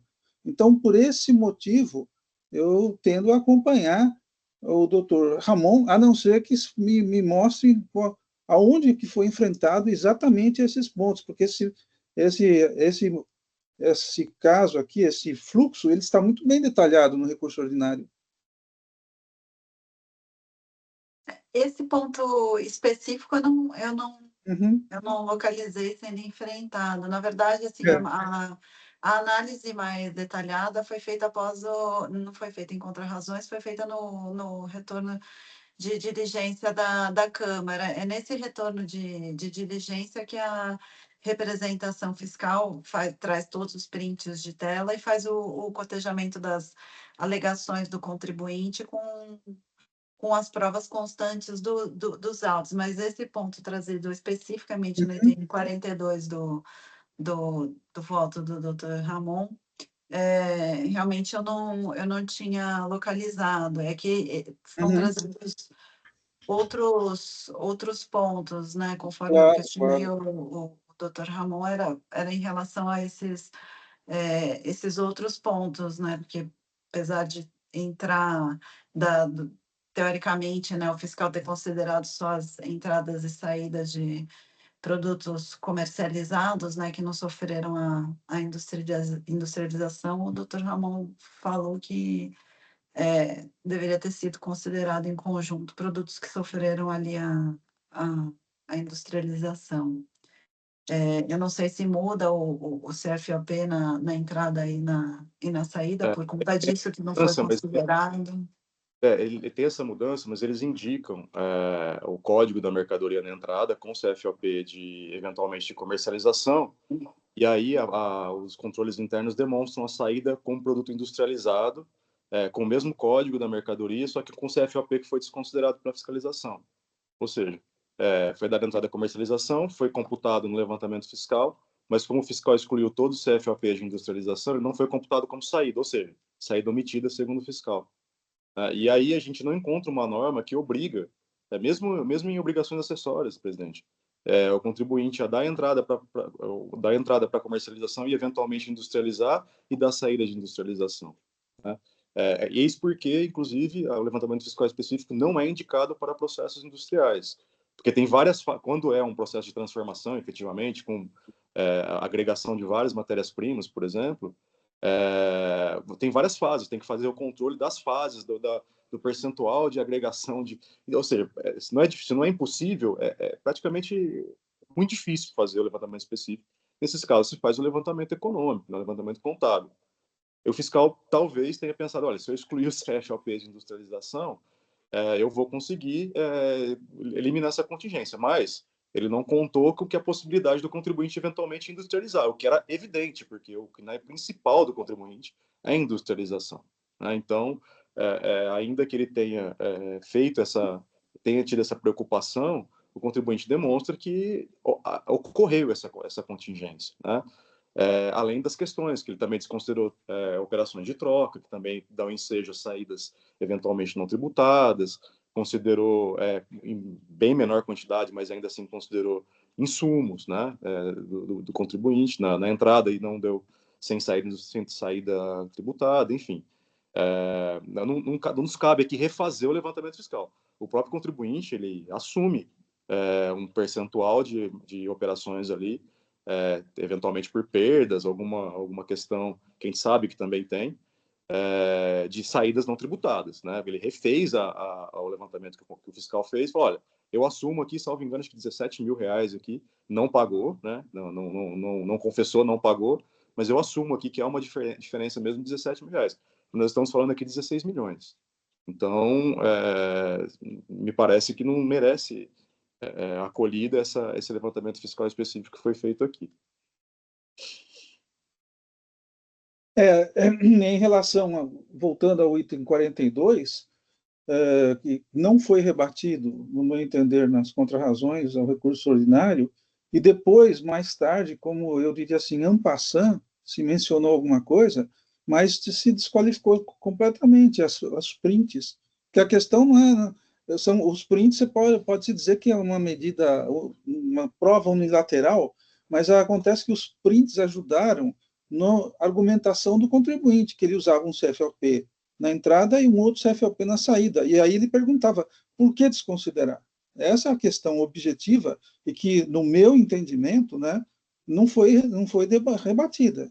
Então, eu entendo que isso foi uma falha grave, né?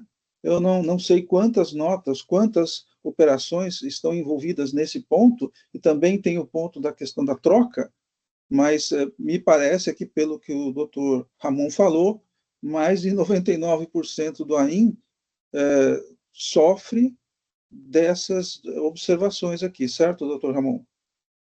Sim, presidente. Então, Não em sendo 99%, uma grande quantidade de operações. Isso foi aí fica demonstrado. difícil, né? Sim.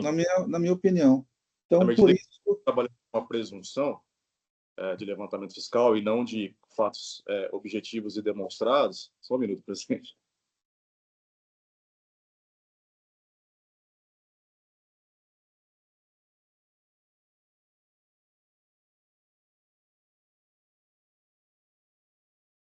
Dez horas.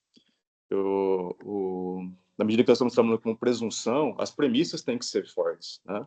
E me parece que o fiscal partiu de premissas equivocadas. Então, ainda que reste aí, de fato, como o próprio contribuinte confessa, um percentual muito pequeno de operações possivelmente saídas sem ICMS, mas me parece que, em decorrência do histórico do contribuinte, seria o caso aqui de nós considerarmos positivamente no caso de relevação de multa, porque não tem outras autuações.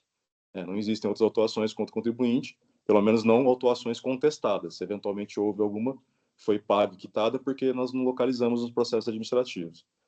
Então, me parece que essas premissas não se sustentam. Por isso que estou considerando que o auto tem que ser cancelado.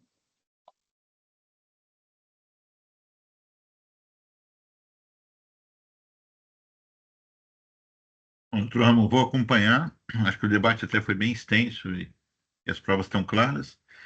Eu só pergunto se na parte dispositiva há necessidade de algum complemento, porque na ementa está dizendo cancelamento, mas na parte dispositiva me parece que ficou só na reforma. Caso entenda, cabível. Se eu fosse cancelar, acho que eu estaria anulando, se eu não me engano, a decisão recorrida. Então, na verdade, reformando integralmente mesmo. Cancelando o auto. Isso, reformando a decisão recorrida. Do provimento, reformando a... Entendi, vou complementar aqui. Eu acho que tinha que, assim, talvez um efeito que na ementa está bem claro, tá? O cancelamento, né? Não é o cancelamento da primeira instância do uma sugestão apenas, se entender cabível. Perfeito. Vou colocá-lo aqui. Obrigado. Desculpa a ousadia.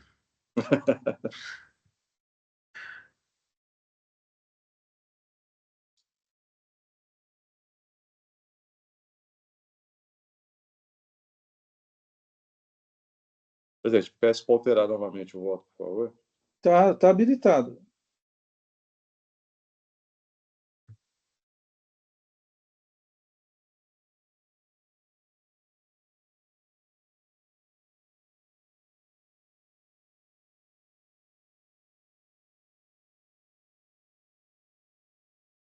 À vista do exposto, conheço do recurso ordinário, dou-lhe provimento, reformando a decisão recorrida, julgando insubsistente o AIM tal.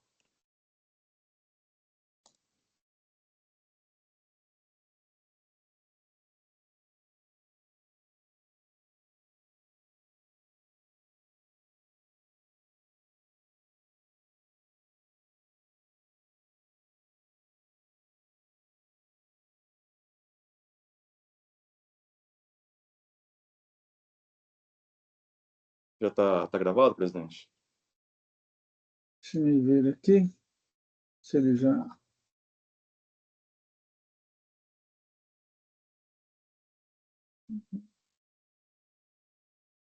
Sim, está gravado.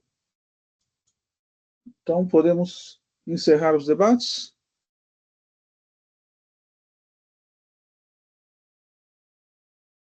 Verificando o quórum.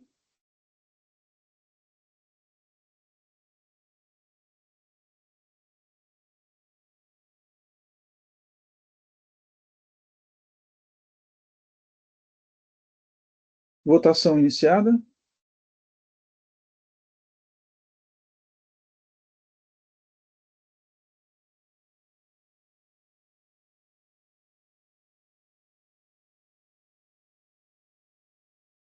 Votação encerrada. Então, no processo 4084945, subfassagem Riachuelo, o recurso foi conhecido e provido. Nos termos do voto do relator, votação unânime. Então, doutora Amanda, eu agradeço a sua presença, e se quiser permanecer na sessão, fique à vontade, e se quiser se retirar, também fique à vontade. Agradeço, parabenizo pelo voto, pela profundidade do voto e desejo bom dia a todos. Ok.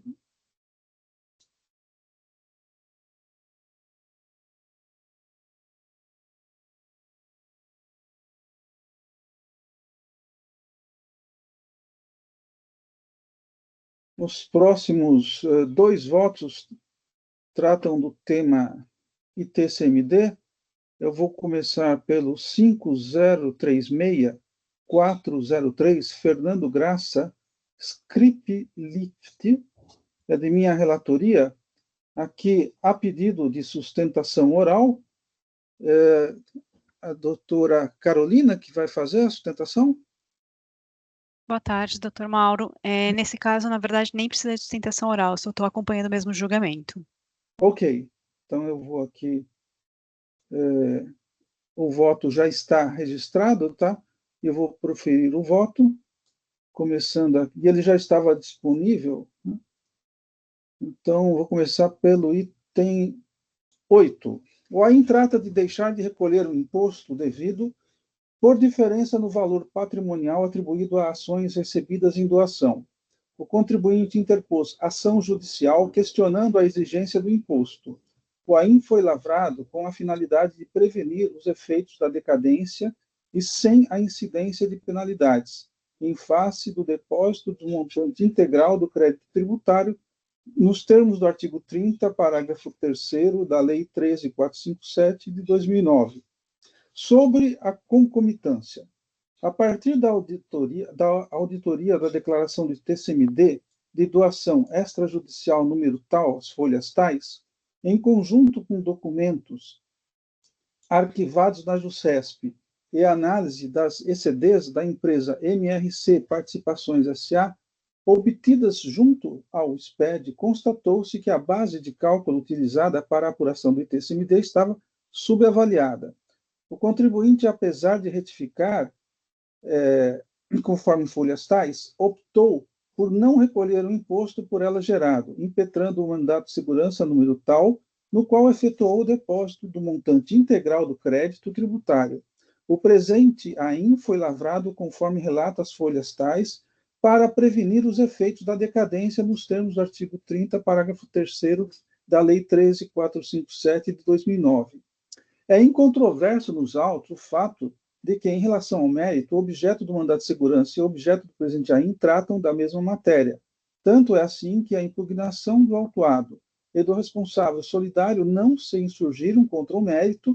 O mesmo aconteceu em relação aos recursos ordinários interpostos pelo autuado e pelo responsável solidário, que não trataram da questão do mérito. Pelo acima exposto, o valor do imposto e sua base de cálculo não serão tratados no presente processo, porque, nos termos do parágrafo 1º do artigo 30 da Lei 13.457, houve desistência do litígio dessa matéria pelo autuado, tendo em vista a propositura de ação judicial com o mesmo objeto do AIN. Sobre as demais questões dos recursos interpostos, passa-se a analisar a seguir os argumentos trazidos pelo recorrente e pelo responsável solidário, que versam sobre matéria não contida no mandato de segurança. Primeiramente, entendo que está correta a decisão de piso, ao não acatar o argumento dos recorrentes de que o depósito judicial do montante integral do crédito tributário exigido no presente AIN afastaria o prazo decadencial, impedindo dessa forma a lavratura do AIN. O mesmo argumento é trazido pelo autuado e pelo responsável solidário em seus recursos ordinários, de forma que o entendimento já explicitado pela decisão de primeira instância administrativa deve ser aplicado. A lavratura do AIN está corretamente fundamentada no artigo 30 da lei já explicitada. Aqui eu transcrevo a lei. Rejeito a alegação dos recorrentes ao invocarem a tese fixada no tema repetitivo número 271 do STJ, que eu transcrevo, e digo que a jurisprudência invocada não tem o condão de afastar o artigo 30 da Lei 13.457, de 2009, acima mencionada, que prescreve que a propositura de ação judicial não impede a lavratura do AIM, e, estando o crédito tributário com a exigibilidade suspensa nos termos do inciso 2 do artigo 151 do CTN, a autuação será realizada com a finalidade de evitar a decadência e sem a incidência das penalidades. Ademais, a lavratura do AIM também está amparada pela súmula TIT, número 14, que eu transcrevo. Trata-se de aplicação de legislação tributária válida, vigente e eficaz, não podendo o julgador afastá-la conforme prescreve o artigo 28 da Lei 13.457, que eu transcrevo. Rejeito também a alegação de que haveria necessidade de sobrestamento do processo, porque, com a opção da via judicial pelo autuado, houve a renúncia de litigar no processo administrativo tributário, não havendo nenhum prejuízo à parte, pois terá seu direito à ampla defesa e ao contraditório no processo judicial, conforme a opção realizada. Não há previsão na legislação tributária paulista para o sobrestamento pleiteado pelos recorrentes, e, por outro lado, o comando legal é claro no sentido de que o processo administrativo tributário somente deve seguir em relação à matéria não tratada na ação judicial e, no mais, os autos devem ser encaminhados diretamente à PGE. O objetivo do legislador foi evitar a possibilidade de existirem decisões divergentes relativas à mesma matéria no processo administrativo tributário e no processo judicial. Pelo acima exposto, rejeito as alegações dos recorrentes em relação à nulidade do AIM por haver depósito judicial integral e pelo sobrestamento do presente processo administrativo tributário. Sobre a questão da responsabilidade solidária, a legislação deixa claro que o contribuinte é o donatário e, somente na impossibilidade de exigência do cumprimento da obrigação principal pelo contribuinte, é que o doador responderá solidariamente, porque não há dúvida que o doador participou ativamente da doação. Portanto, rejeito as alegações do responsável solidário, pois a legislação tributária está sendo cumprida nos exatos termos do artigo 8º, inciso 3, da Lei 10.705 de 2000. E aí eu transcrevo a lei. Ademais, importante destacar que a inclusão do responsável no auto de infração permite ao mesmo discutir por si próprio alguns aspectos do lançamento que não estão sendo discutidos em âmbito judicial, com a própria atribuição de sua responsabilidade, garantindo o seu direito ao contraditório e ampla defesa. E aí, por todo exposto, eu conheço do recurso ordinário interposto pelo contribuinte e conheço do recurso ordinário interposto pelo responsável solidário e a ambos nego-lhes provimento, devendo ser mantida a decisão recorrida. É o voto que respeitosamente apresento aos meus pares e, com isso, eu coloco o processo em discussão.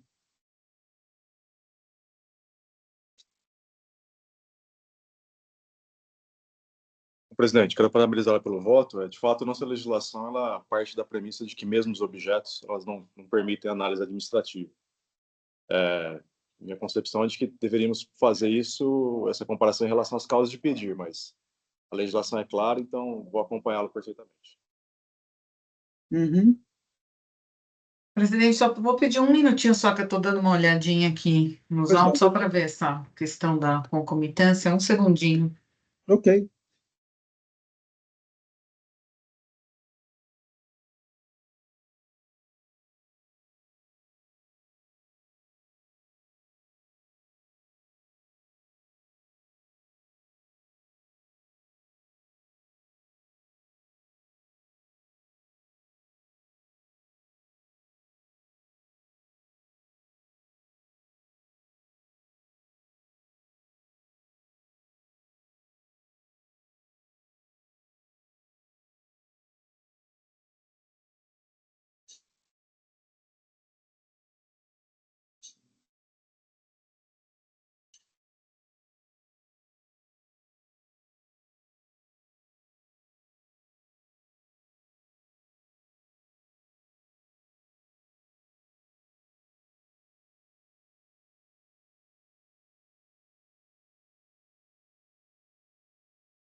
Presidente, eu estava só dando uma lida aqui no voto.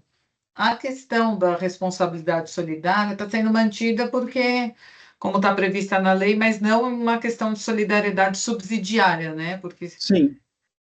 Porque não teria tido nenhuma tentativa prévia, enfim, da... Aí é uma boa questão. Eu me lembro que uma questão parecida foi levantada há muito tempo atrás, no federal, onde se fazia um auto de infração e depois, havendo dificuldades de cobrar do autuado, fazia-se um redirecionamento. E aí, muitos autos do CARF foram anulados porque se falava assim, ó, você não pode fazer o redirecionamento se você não colocar o outro, aquele para o qual você está redirecionando, desde o início. Por isso que eu coloquei esse ponto 27 aí, que eu acho muito importante nessa discussão, porque me parece aqui que está claro que a responsabilidade é subsidiária, me parece que a legislação deixou claro. Eu vejo um problema aqui operacional. Se não se coloca como solidário, depois, ao fazer redirecionamento, aí vai se alegar que não houve a oportunidade de se defender desde o início. Isso é uma jurisprudência que foi feita, uma jurisprudência judicial em relação a processos administrativos do CARF. Eu não sei como está hoje, mas eu vejo assim, eu vejo uma dificuldade aqui no nosso processo operacional. Você não tem um campo no AIM que você fala assim, responsabilidade subsidiária.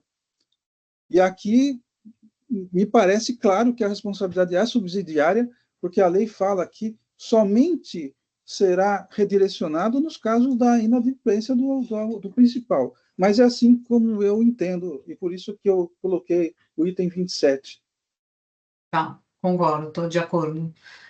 Vou acompanhá-lo. Também vou acompanhá-lo, presidente. Ok.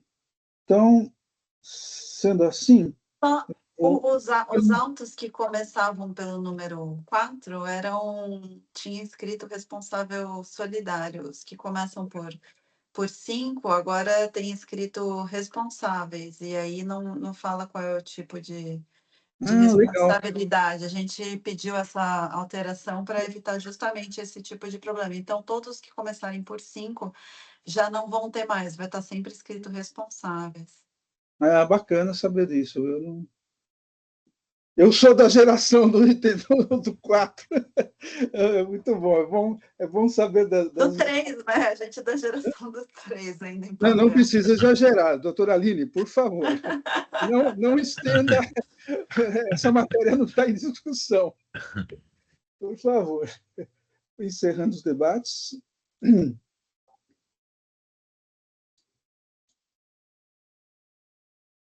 Verificando o quórum.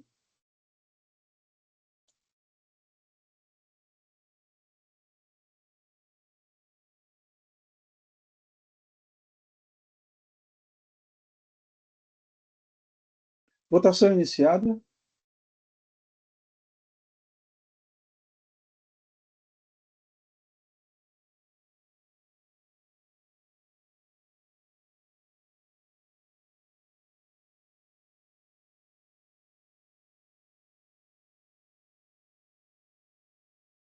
Votação encerrada. Então, em relação ao processo 5036.403, Fernando Graça Scriplit, o recurso ordinário foi conhecido e negado provimento nos termos do voto de minha relatoria, votação unânime.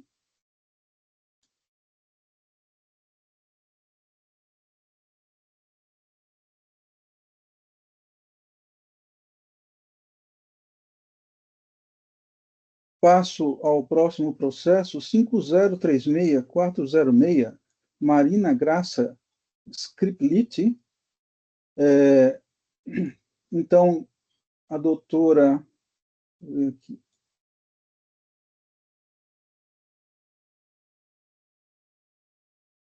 A doutora Carolina está só acompanhando nesse também, né? Isso mesmo, senhor presidente, é o mesmo assunto. Isso. Então, Estou registrando aqui, está só acompanhando aqui.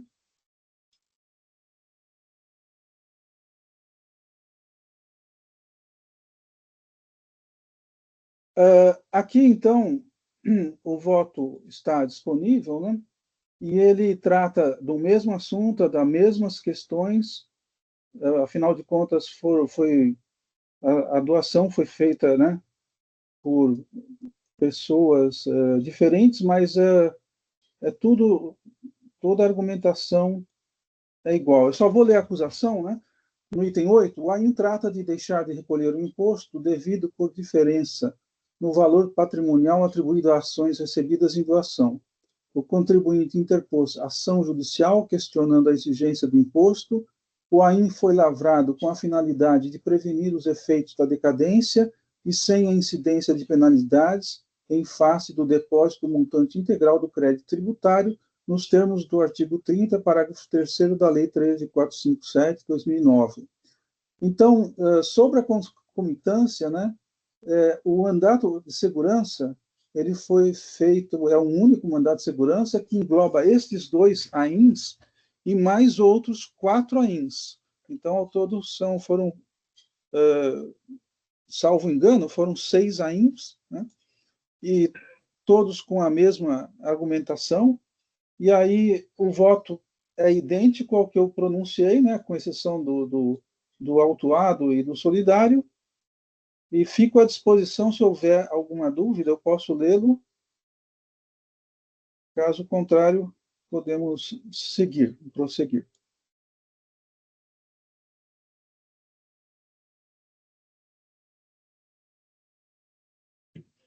Satisfeito, presidente.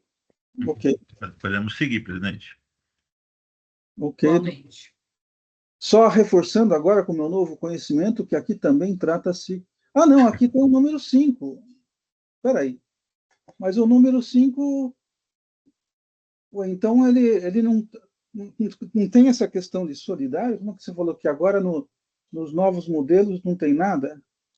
Não, está escrito, tá escrito, em vez de escrever, está escrito responsáveis, e aí o fiscal inclui o responsável e diz se é solidário, subsidiário, aí ele informa na capitulação o que seria, né?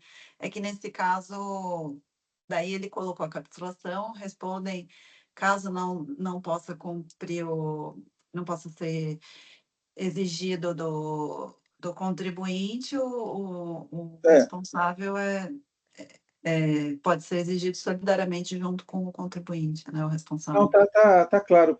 Agora mudou, é só responsável, só que na capitulação da responsabilidade ele cita o artigo 8º. E aí o artigo 8º que fala né, da subsidiariedade. Legal. Entendi. E aí, então, encerrando os debates, verificando o quórum.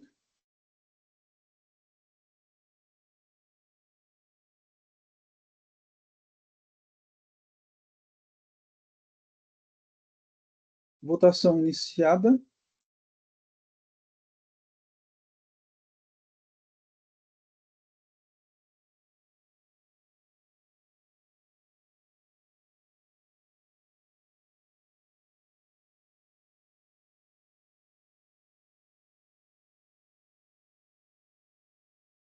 Então, votação encerrada no processo 5036.406, Marina Graça Scripiliti.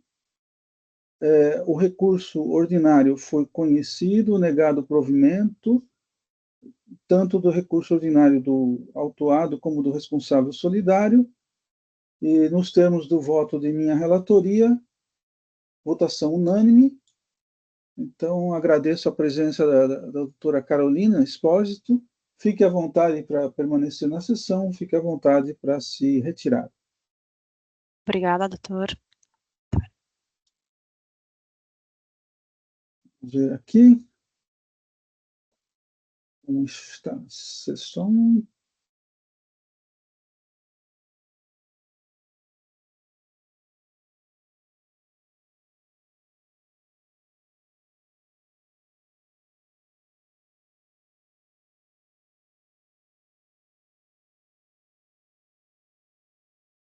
Com isso, eu declaro encerrada a sessão da 5ª Câmara Julgadora do dia 17 de abril de 2025.